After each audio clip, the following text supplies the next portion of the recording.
मैं एक ऐसी लेखिका के बारे में मैं आपसे चर्चा करना चाहूँगा, सोनू चौहान जी।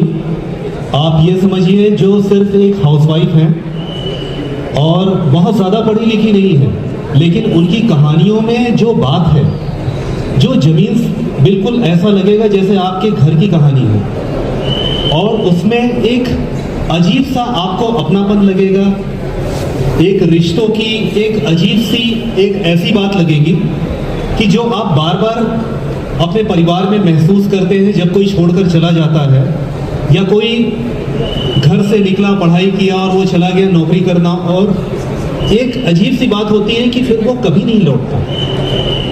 तो ऐसी ऐसी कहानियां हैं उनके जीवन में, और पूरा जीवन उनका इस तरह से है।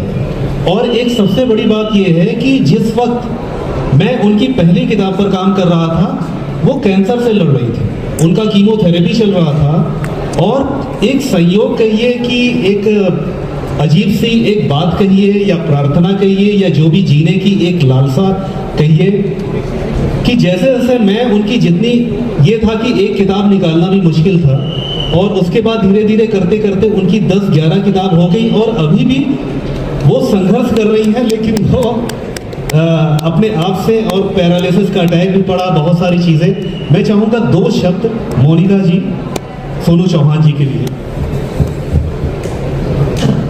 सोनू जी जो है एक गृहिणी होते हुए भी एक बहुत अच्छी लेखिका है। उनकी कहानियों में एक खास बात होती है। एक तो वो कहानी बिल्कुल ज़मीन से जुड़ी हुई हमारे आसपास घटित होती महसूस होती है, साथ ही दूसरी बात है कि वो उनका लिखने का तरीका ये है कि वो कहानी में कहानी सुनाती हैं, कि मैं उससे मिली और उसने ये बात कही तो उसमें मैंने ये कहानी सुनाई। तो इस तरीके की वो कहानी लिखने की उनकी शैली है, लेकिन वो इतनी छोटी छोटी बातों पर, अपने आसपास होने वाली बातों पर इतनी गहराई से कहानी लिखती हैं कि शायद ही कोई अच्छे से लिख पाए उतना। और उनकी इतने बीमार रहने के बावजूद उनकी लेखन की शक्ति है जिसने उन्हें खड़ा किया हुआ है।